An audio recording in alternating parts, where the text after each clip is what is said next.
แล้วก็ผู้บ่าวไทยก็อาจจะอยากจีบนั่นนี่เพราะหน้าตาน่ารักอุ้ยไอ้ถามอีกเรื่องหนึงน้องไอ้ขอโทษเด้อว่าการเรียนแพทย์นี่ใช้เงินบ่ใช้ทุนหลายอยู่บ่หลายอุ้ย แม่น คันแสดงว่าครอบครัวน้องก็ต้องมีฐานะเรียนได้ ปานกลางพ่อ ปานกลาง แม่น ๆโอ้บุคลากรทางด้านการแพทย์ต้องมีจรรยาบรรณ แม่น คนเจ็บคนไข้มันจะใช้ก็แล้วแต่มีเงินมีคำก็ต้องรักษาจนก็ต้องรักษานะ อ้ายก็อยากเห็นไว้ว่าการปฏิบัติหน้าที่ของเจ้าหน้าที่แล้วเว้าจ้าบ่ดีให้กับคนไข้หรือประชาชนนะ หาประกันเลย ทำกันเลยเนาะ แม่น แน่นอนเพราะว่าทางด้านนี้อยากจะให้คัดสรรบุคลากรเพราะว่าคนเจ็บคนไข้อย่าลืมนะเขาเจ้าต้องการกำลังใจอยู่แล้วแม่นบ่ แม่น ถ้าเกิดเฮาไปเว้าแบบว่าแห้งใส่เว้าจ้าแบบบ่ดีใส่นี่เพิ่นสิท้อถอยเด้แห้งเจ็บป่วยขึ้นตื่ม สิเบียงมาอย่างประมาณ แม่นเพราะอ้ายไปอยู่ประเทศไทยอ้ายเคยมีโอกาสได้ไปรักษาแม่น้องบ่แม่นอ้ายย่องอ้ายชมเพิ่นนะแต่ว่าเพิ่นเว้าให้เฮามีกำลังใจได้ แม่น ว่าให้เฮามีกำลังใจยังบ่พอแบบว่าคำเว้าของเพิ่นที่ดีต่อเฮานี่เหมือนกับเฮาได้ยาไปแล้วครึ่งหนึงเด้ แม่น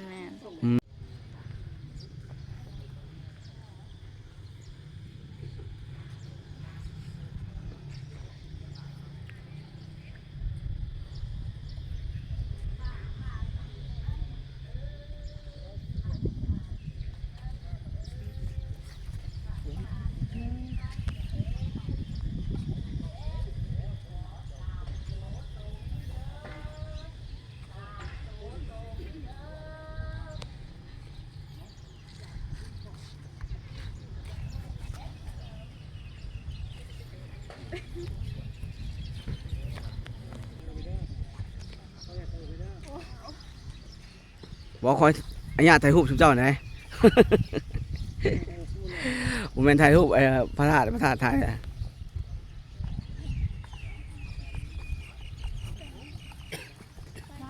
ยังว่าท่านได้ เดี๋ยวค่อยถ่ายให้บ่ค่อยถ่ายให้บ่ เราถ่ายเอาตามคนนี่เอาโทรศัพท์เอาได้บ่อ้าย ได้ ถ่ายให้บ่ล่ะ ถ่ายให้สมาได้4คน เอ้ยถ่ายให้มาพากันบ้านไสนี่พากันเมืองพีน โดย ทางพระลานบ่ แม่น โอ้ สู้ตัวบ้างเลย ไม่เหียนอยู่นี่ โอ้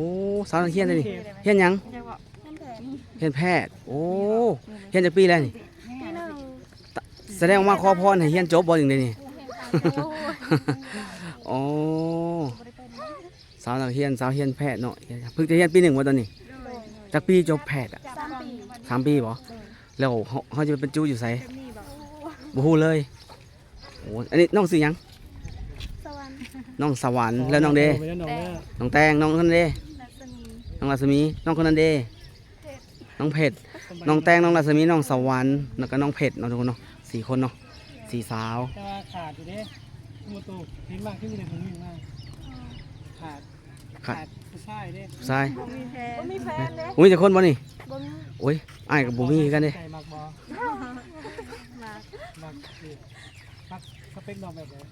สเปกว่า เนี่ย บ่มีสเปก สเปค น้องยังเกาะคนนี้น้องยังเกาะ คนที่หักเขาแต่ น้องแตงไอ้ขอถามเนี่ยน้องขยับมานี่นะน้องได้บ่น้องเป็นคนเมืองยังเกาะ อยู่เมืองสารวัตร สารวัตรเอาบ่เป็นเมืองพีน บ่ อ๋อ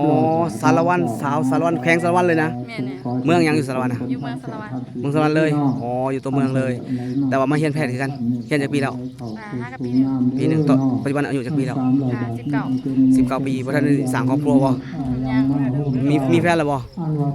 บ่มีถ้าหนุ่มไทยเพิ่นอยากจีบนี่ได้บ่นี่ ได้ ได้นะ จบคลิปวิดีโอนี่ไอ้ายขอเฟซไว้ได้บ่ล่ะ ฮะ น้องยังอะไร จบคลิปวิดีโอนี่ไอ้ายขอเฟซไว้ได้บ่ล่ะ ได้ ได้แน่นะไอ้ายถามก่อนน้องหลานมื้อนี้มามื้อนี้จุดประสงค์ในการมาไหว้พระธาตุอีกครั้งนี่เหตุผลใดเนาะมาหรือมาเที่ยวซื่อ อยากมาขอพรแล้วก็อยากมาเบิ่งเพอบ่เคยมาจักเทื่อ แขวงสวรร โอ้ ค์ บ่เคยมาอีกเทื่อ แม่น น้องคนที่นี่เนี่ยแถวนี้บ่ มาบ่อยอยู่บ่สวรรค์เขตนั่นนอกจากมาเรียนแล้ว สวรรค์ในเขตกัน ยังก็ มาดูอยู่บ่มาสวรรค์เขตนอกจากมาเรียนหนังสือแล้ว บ่ห้าก็มาครั้งแรก พระธาตุอีกครั้งได้มาจากครั้งแล้ว ครั้งแรก น้องฮู้บ่ไอ้ายเป็นคนสวรรค์เขตเลยนะ สะบ่ แม่นแต่นะไอ้ายก็มาครั้งแรกคือเจ้าแหละ เอ้ย เอาจริงๆเพราะว่าไอ้บ่ได้อยู่ในบ้านเนาะไอ้เป็นแรงงานเนาะไปเฮ็ดเฮ็ดงานอยู่ประเทศไทย โอ้อยู่เมืองใดล่ะ ไอ้อยู่เมืองอาจสะพังทอง โอ้ มืออื่นสิกลับไทยแล้วนะแล้วก็มาเห็นน้องโอ้ยดีใจนะแล้วคิดว่าในอนาคตนี่เรียนจบแพทย์แล้วก็สิปฏิบัติหน้าที่อยู่ในเมืองไทยนี่บ่ บ บ่อยู่กับเมื่อบ้านคือเก่า อ๋อผมหมายถึงว่าอยู่ประเทศลาวนี่บ่อยู่สวรรค์เขตนี่บ่นะอยู่สิกลับเมืองสวรรค์ กับเมื่อสารวัตร อ๋อเมื่อกี้บ่ได้บ่แจ๊บตั้งคำถามผิดบ่แจ๊บติดคำว่าอยู่ไทยเนาะแต่อันนี้คืออยู่สวรรค์เขตเนาะก็คือเพิ่นสิกลับไปอยู่สารวัตรโอ้ตอนนี้บ่ทันมีครอบครัวบ่ทันสร้างครอบครัว บ่ นั่นหมายความว่า โสด ยังเปิดกว้างสำหรับหนุ่มๆนะ แม่น อ๋อสำหรับผู้บ่าวนะ ใครเนาะดีใจร้าย ก็ถือว่าตั้งใจเรียนน้องหล่ะเด้อก็ตั้งใจศึกษาอ้ายก็อยากให้มีบุคลากรที่ดีในบ้านทั้งเมืองเฮานะเห็นบอกประเทศไทยเพิ่นการแพทย์เพิ่นพัฒนาขนาดนะเพิ่นแบบว่าบางคนนี่ พาเซน เฮาหลังจากที่บ่สบายเจ็บไข้รักษาอยู่บ้านเฮาบ่หายก็ต้องข้ามไปฝั่งไทยแม่นบ่ แม่น เพราะฉะนั้นเฮาก็อยากจะให้มีบุคลากรที่ดีก่อนเฮาจะไปพึ่งคนไทยเพิ่นเนาะเฮาอาจจะไปเบียดเบียนเพิ่นหลายบ่หันนะถ้าเฮามีบุคลากรที่ดีในบ้านเฮาก็อาจจะมีคนได้รักษาเจ็บไข้ได้ป่วยก็อาจจะดีแม่นบ่ล่ะ มีโอกาสไปทักทาย น้องมีความตั้งใจอย่างสูงบ่ในที่จะจบการศึกษาทางด้านนี้ แม่นมากตั้งแต่น้อยๆเลย นั่นหมายความว่าถ้าเรียนจังนี้ต้องจบให้ได้ แม่น แม่นบ่ สยาม อย่าไปสร้างครอบครัวก่อนเด้อ เด้อ เพราะว่าในความน่าหักแน่นอนแหละอาจจะมีผู้บ่าวเข้ามาหาเห็นบ่ บ่ พอเขามาหาหลายแล้วเฮาเกิดความหวั่นไหวได้เด้ โอ้ม่วน แม่นบ่ นั่นแหละครับ บ่ติล่ะน้องสิทัดทานให้ได้เอาสิแม่ได้บ่ ให้คนสยาม เด้อ น้องเป็นลูกสาวคนที่เท่าใดเนาะ สงสาร เป็นลูกสาวกลางแล้วก็เป็นลูกสาวเดียว โอ้มีไอ้น้องสักคน มีน้องอยู่3คน สาม มี คน อ้าย1คนแล้วก็น้องชาย1คน โอ้แต่ว่าไอ้ รอเนี่ย ไอ้กับน้องน่ะไปอยู่ไส อ้ายไปเรียนต่ออยู่กัมพูชา โอ้ไปไสเดียวกันนี่บ่ ขอบใจดอก เพิ่นไปสาย IT ไอทีอ๋อแล้ว ไปว่าทัก น้องชาย น้องชายกำลังเรียนอยู่มหา โอ้แสดงว่าครอบครัวน้องนี่อาจจะไปทางนี้ไปเลยไป แม่น อาจจะเป็นข้าราชการไปหมดเลย ถ่ายอีกทางหนึงเหรอ โอ้เคยไปเที่ยวประเทศไทยบ่ บ่เคย อนาคตอยากไปอยู่บ่ อยากไปอยู่ โอเคเอาเฟซไว้ถ้าวันข้างหน้าอยากไปนะก็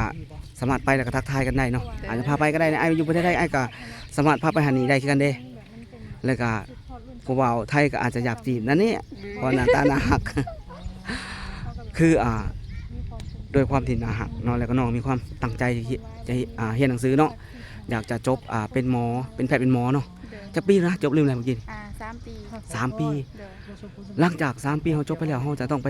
เป็นอาสาก่อนบ่ แม่นเป็นอาสาอยู่ อาสานี่เฮามีกำหนดระยะเวลาบ่ว่าจักปีเฮาสิได้บรรจุเป็นรัตกร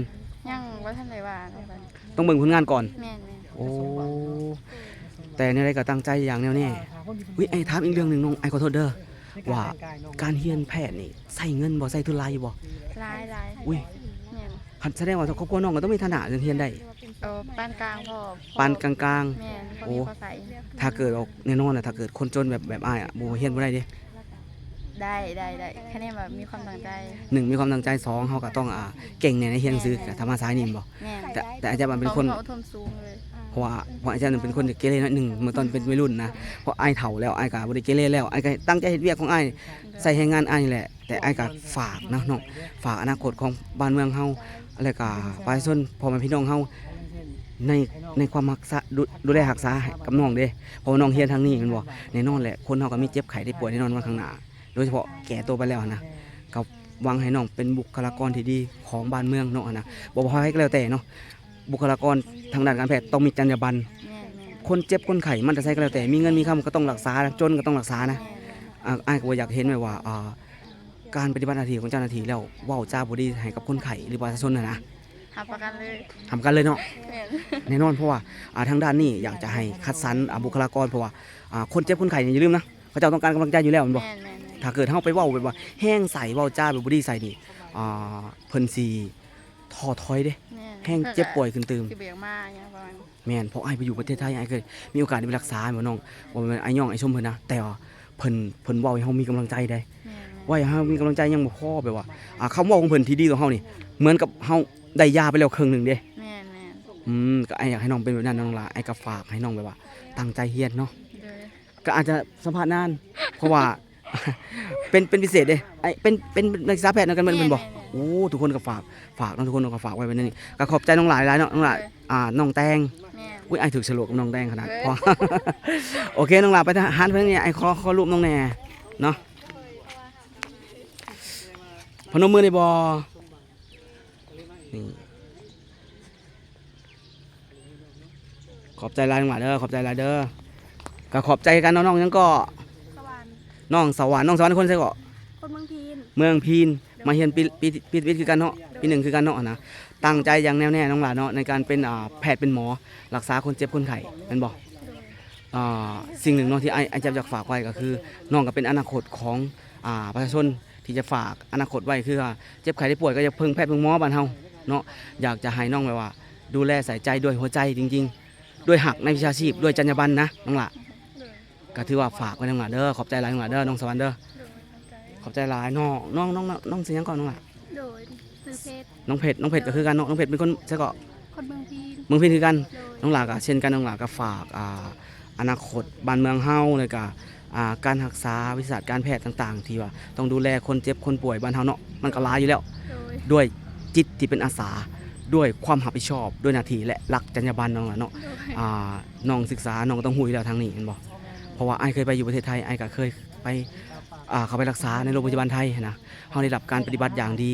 ได้รับการใส่ใจอย่างดีไอ้ก็อยากให้เป็นเช่นนั้นบ้านเฮาก็เพราะว่าจรรยาบรรณนี่ใครก็แล้วแต่นะมีเงินไม่มีเงินเพิ่นก็รักษาเพิ่นก็ดูแลนะด้วยหัวใจไอ้ฝากไว้น้องเพชรเด้อ ใจ ขอบใจหลายน้องหลานเด้อขอบใจหลายขอบใจหลายน้องหลานโอเค น้องเองก่อนเพี้ยนกันบ่ ก็อันนี้ก็เป็นการพอกันโดยบังเอิญเนาะทุกคนเนาะก็ของน้องนักศึกษาแพทย์เราเนาะมื้อนี้บ่จับก็ขอขอบคุณทุกคนที่เข้ามาชมนะครับผมฝากกดติดตามกดไลค์กดแชร์มื้อนี้บ่จับก็ลาทุกคนไปก่อนสวัสดีครับผม